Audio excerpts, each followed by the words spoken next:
The featured quilter for this year's festival are joining me here this morning. Good morning to both of you. Good morning. Good morning. All right, Jackie, we're going to start with you since you're the festival chair. Just tell me a little bit about it. How many quilts are going to be featured? Who's going? And what's the story? So the quilt we have right now, there'll be over 100 somewhere, but I'm guessing probably maybe 150 quilts on display that people can look at. All the quilts will be judged by a certified judge that'll be coming in, who is also our national teacher, Mary Beth Schmidt. So people submit their quilts. They're judged and then they're hung in the categories, and some will be ribbon winners with prize money. So that will be in our exhibit hall along with vendors. Absolutely. So it sounds like there's a lot going on too. And I think one of the bigger parts maybe too are also the classes people can do. Yes, we have lots of classes, and this year we extended it. Usually our classes are Friday, Saturday, and sometimes Sunday morning. This year we have classes all day Thursday, all day Friday, Friday evening, all day Saturday, and we also have some on Sunday morning. And we have a wide variety of classes for everyone. And this year we started with a kids program. And so kids will also be able to come, and we have machines for them to use. And we wrote grant monies and got generous donations, and they won't have to even pay for the classes or the material. Oh, that is awesome too. Sounds like it's really thought out here. And is that the same that you're talking about for the kids, the youth quilting program, or is that two different things? That's what I'm talking about, yes. And so we have two classes. One of the classes is already filled. We still have openings on Sunday. And if someone has a little bit of knowledge, they also can qualify for this program to go to another class. So they would just call the registration person that's in the booklet, which I believe you have the link. And it's they call Sheila, and they can get registered, and they don't have to pay for the registration fee, the class fee, and we'll provide them a kit for the class. Absolutely. Definitely a lot going on here. So register for your classes probably sooner than better.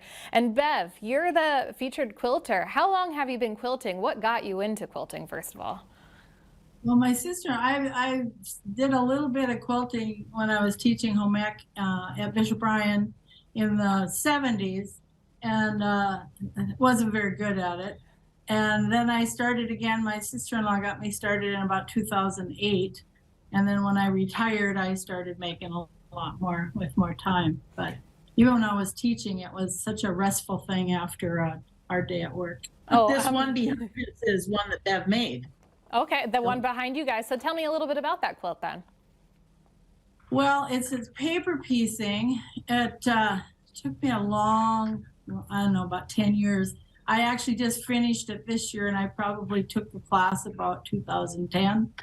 And it just, like every little piece you put on paper, and then you sew, and then you flip, and it just takes a long time. And yeah, it took me about 10 years to get it done or more. That's a long time. Would you say that's the average time you take for a quilt to make, or can you shrink that time down? Usually I try to go faster. I do have one other one here that, like, this one really did take. This is, you can see it. Oh, it's just beautiful. Like each one of these pieces took an hour, like a strip, to do. So that one took really long time. I guess the ones I brought were really long ones. A long time. Except I did a Christmas. This is an applique for a Christmas tree skirt. And this one wasn't so bad. I made 3 of these. Well, that's awesome. They were easier to get done. So you are a well-rounded quilter. There's so much going on there, and there's going to be so many different kinds of quilts, and we got so much more to talk about. But ladies, we're already out of time here. So there's a quilt show, you have the vendors, classes, the national teacher, and you also have a gift basket raffle. And while we're on it here, Jackie, where can we find more information about the Minot Prairie Quilt Festival? Minot Prairie Quilt Festival, we have a Facebook page, and then our website is minotquilters.com, and so you can find information there. And in the booklet, which is listed on your link or on the minotquilters.com, there's a registration person. Is Sheila Latham with her phone number, and you can call her, and that number is 701 240-0807, and she can get you registered and take your payment with credit card over the phone. And classes are filling up, but it's sure to be a good time. And we'll have an opening night gala on Thursday night from 6 to 9, the first time you can see quilts, with our 14 vendors that we have there, and then the basket raffle. And we have a custom painted featherweight, which is valued at $1,500. Oh, wow. And that is one of our basket raffles. That sounds like an incredible time. Again, it kicks off, I believe, March 16th, we said. And so 4 days, perfect. Well, we want to thank you too for coming on here. We appreciate it. Thank you.